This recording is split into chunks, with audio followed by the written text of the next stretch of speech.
I switched out my deuterium depleted water for carbonated water and kind of jump started that transition with a 10-day stay in El Salvador. And in this video, I'm going to tell you exactly what happened when I did that. Welcome to my YouTube channel. My name is Emmanuel Urbani. I've helped over 100 men and women improve their health, resolve fatigue, insomnia, and so much more using nature and biophysics. And I made a video some time ago about deuterium depleted water. I've linked it in the end screen, so if you haven't seen it, go check it out. And I ditched all of my supplements for DDW. And then before my trip to El Salvador in May, I decided that I was going to do a second experiment involving carbonated water. And the reason for this is because deuterium depleted water is quite pricey. So, some people who perhaps don't have the funds for deuterium depleted water, I want to understand just how much you can affect with other strategies using water. So, I started off with the trip to El Salvador, which was for 10 days, and the trip began on May. Why did I suddenly blank out on the date? It was May 14th. So it was May 14th that I left, and I drank my last bottle of deuterium depleted water on the plane ride there. Then, when I was there, I just so I had a copper bottle. This is something I still have yet to test, but I will test it. I had a copper water bottle, and I would put the spring water. So don't put reverse osmosis or distilled water in a copper bottle, just FYI. But I put the spring water in El Salvador in the copper bottle, and I put it in the fridge overnight. And then the next day, I would finish that one bottle in the copper. And this is an attempt to kind of lower the amount of deuterium. I have not tested it yet. I still have to test this. Then I also started the first day that I was in El Salvador, I started drinking sodium bicarbonate. So I started with a quarter teaspoon, then I went up to half a teaspoon in water on an empty stomach, meaning not after you've just eaten. So I did it at night. So before I went to bed, and when I prepared myself my bottles of water, because there the kitchen is a separate area of the house where you have to go outside and down a couple flights of steps. So I prepared my water bottles for nighttime. I put the baking soda in that water bottle, and then I would drink it before bed. I was going to bed quite early. So if the sun is setting and I'm upstairs and I'm finishing my water or maybe catching up on reading. So that's what I did. And sometimes I had it between breakfast and dinner because I didn't eat lunch. But I didn't remember every single day. It just FYI. Also, when I was in El Salvador, I spent pretty much all day grounded. Not pretty much. I definitely spent all day grounded in a tan through bathing suit, getting maximum sun exposure, either at the beach, at another beach, perhaps running errands for short periods of time, but always on my feet, walking in grounding sandals, my earth runners. And I literally squeezed every benefit I could out of it. I stayed on the leptin reset timing strictly while I was in El Salvador, meaning the timing of my breakfast, the size of my breakfast, and the timing and size of my dinner was right on the leptin reset. But I did let things in that are not on leptin reset, like bread and croissants. Um, and that's how I stuck to that. And I avoided eating some of the really high deuterium fruits. Like I didn't eat pineapple or papaya when I was there. Then I obviously experienced all these amazing benefits while I was there, which I've talked about in other videos. But to run through them again really quickly, in the first few days, after the first few days, I stopped, like my sweat no longer smelled. At first, it was like super stinky, and then it no longer smelled. My teeth got like effortlessly clean. Like there was no plaque to clean anymore. There was nothing on my teeth. Like I just had perfect teeth.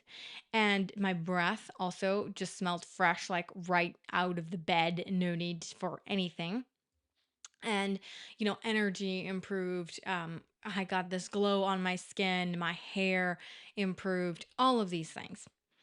So when I came back home, which was on the 23rd of May, I switched so that way 99% of all my drinking water was carbonated water. I have a soda stream, so I was making my own carbonated water at home. And while I was in El Salvador, to backtrack for a second, and by the way, if you want to kind of understand all these little tips and tricks and how to implement it in your life, this is something that I am putting in a course. Nature's Mitochondrial Toolkit. And it's basically like all of these tips and tricks around water, around sun exposure, around grounding, around magnets, around all of these things, all compiled together in like basically a giant toolkit that doesn't involve supplements or anything like that. And I put the wait list for that in the comments because it's coming out really soon.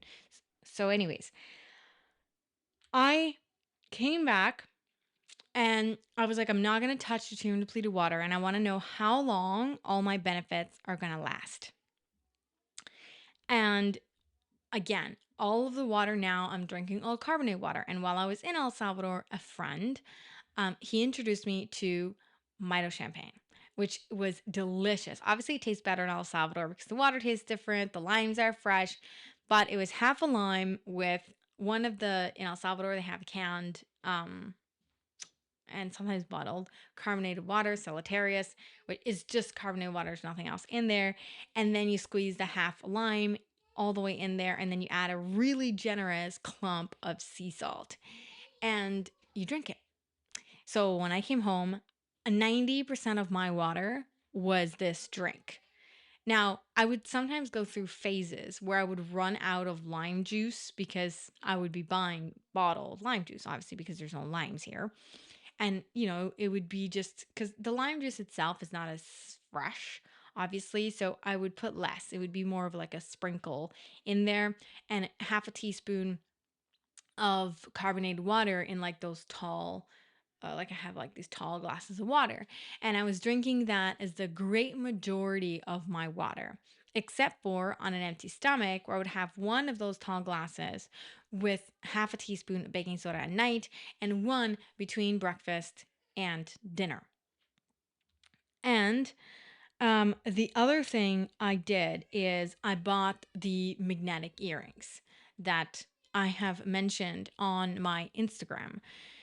Um, I put the link in the description in case you want to know which ones I got, but I got the magnetic earrings, and that was also really helpful for the quality of my sleep. And I also used the castor oil in my belly button a few times a day, always before going to bed, but usually several times a day. And I tried to walk in the forest. Oh, and one more thing I forgot to mention. Before I left for El Salvador, I ran out of frankincense essential oil. So, if you've been following me, you've seen some of my other videos, you know that I had suffered hair loss all of a sudden due to a chemical pregnancy, which is basically just a really early miscarriage last year. And when that happened, I all of a sudden lost a ton of hair because I lost blood, porphyrins, and all these things. And if you haven't seen that video, I've also linked it into the end screen. But basically, as a maintenance, every few days, probably about every other day, I would apply frankincense essential oil to my scalp as a massage. And that really made my hair loss pretty much nothing. So I'm not losing any hair. And I have, if I do a braid, I have a lot of hair that's about this short, like a lot of new hair. So that was a huge deal for me. But I ran out of frankincense. And, anyways, I know I never needed in El Salvador. So when I came back, that was one of the effects that I wanted to see how long lasted. The other one was the gums. So if you go back and watch my video on I ditched all my supplements for deuterium depleted water, you'll know that since moving in this temporary spot, I had bleeding gums. And so that was obviously a big deal and a sign of the trouble with the environment. But that disappeared literally like so fast when I started drinking DDW. So that was the one thing that I really wanted to see how long it would last as well with just a carbonated water. The other thing I will say is that at the 3.5 week mark, probably actually at the 3 week mark or so, I lost the glow in my face. That's the first thing I lost. Then, when I started, I'm just looking at my notes and I want to quantify this so you understand. I will say though, that's not true. The first thing I lost was a huge boost in energy. That dropped the moment I landed, meaning when I was in El Salvador and I would fall asleep and feel insanely rested the next morning, like I've slept for days. And when I was came back, obviously, the plane ride and all that, but when I came back, I passed out that night at like 9 p.m. And when I woke up, I had such a hard time waking up for sunrise, which was so weird because I was waking up at 4:30 a.m. every morning in El Salvador and I couldn't wake up at 5:15, so a later time here easily. Like that was like so easy. The alarm would ring. I felt like I'd slept for eons and I was like, wow, like what an amazingly long night. So that was the first thing I lost. And then the second thing was that glow. And if you look back, and it took me actually longer than I thought it would for me to lose my tan, but I definitely lost a lot of my tan despite spending, like I work outside when I come inside to do the video, this is like a short period of time, but the rest of the day, any client calls and I have, oftentimes they're outside if they're during the day. Any work that I do for my group, for, research, like all of the other stuff that I do as part of my business, the back end, that's all outside. So I'm like spending huge amounts of time outside. And there's a lot of like back end stuff that I do in my business that's not like front facing. So I'm 90% of the time in a bathing suit. So it's not like I didn't, obviously, the sun's not as strong here, but I did lose my tan eventually. And then at the 3.5 week mark, the couple days before I left, so remember, still out of frankincense essential oil because I wanted to see how long it lasted. Like that was the point. And I'm getting ready to leave for my camping trip still in Ontario. And that's when I started seeing a bunch of hair loss where I would brush my hair and there would be, like but hairs. Typically with the frankincense, I'll see like 5 hairs to 10 hairs at the absolute maximum at any given time. But now I started just dropping hairs, like just, whatever. So that, but when I went to camping, my hair loss decreased like very quickly. Now, camping, I was only drinking spring water that was accessible there, and I didn't obviously have any carbonated water. And I could have, but I didn't bring bottled carbonated water or anything like that. There was a space limitation factor happening as well. So when I came back into my house, within the first 48 hours, my gums started spontaneously bleeding again.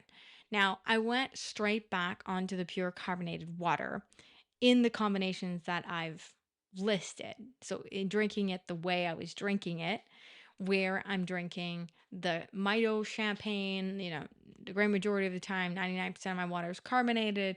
I'm doing the baking soda, like all these things.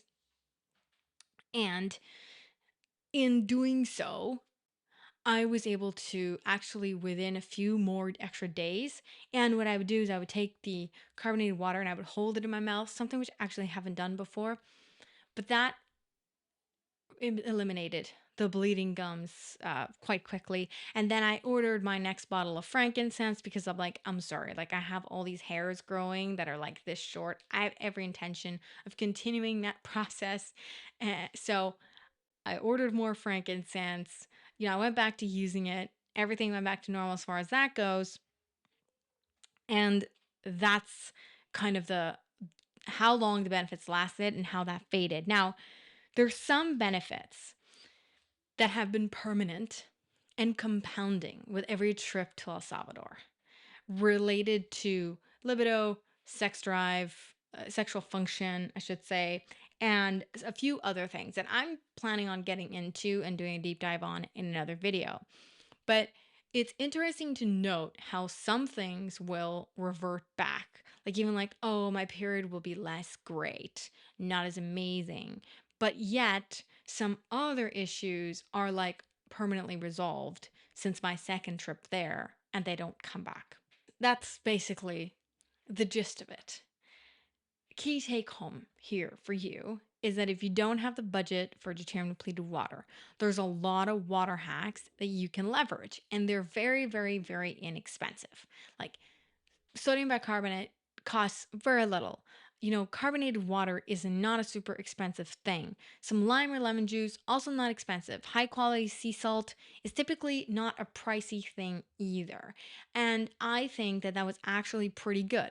But I will say that I think that the 10 days in El Salvador acted as a runway that lifted me off and allowed this progression to continue. And I also will say that there is no substitute for DDW. Like, if you need DDW, not everybody does, but if you need it, it's like extremely powerful stuff. This is not a true substitute for this. This is just like, maybe you don't have the budget for it and you want to do something extra. What can it be with regards to your water? And this is what it can be. And again, like if you're looking for help implementing all these things, I've linked um, the resources that I mentioned, like the waiting list. And maybe by the time you're watching this, the course is live. It will probably be live in a week or so. I just turning it into the spectacularly useful thing that I want y'all to have.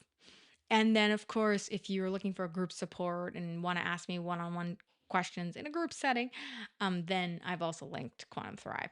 But thanks for watching, and I look forward to catching you on the next one.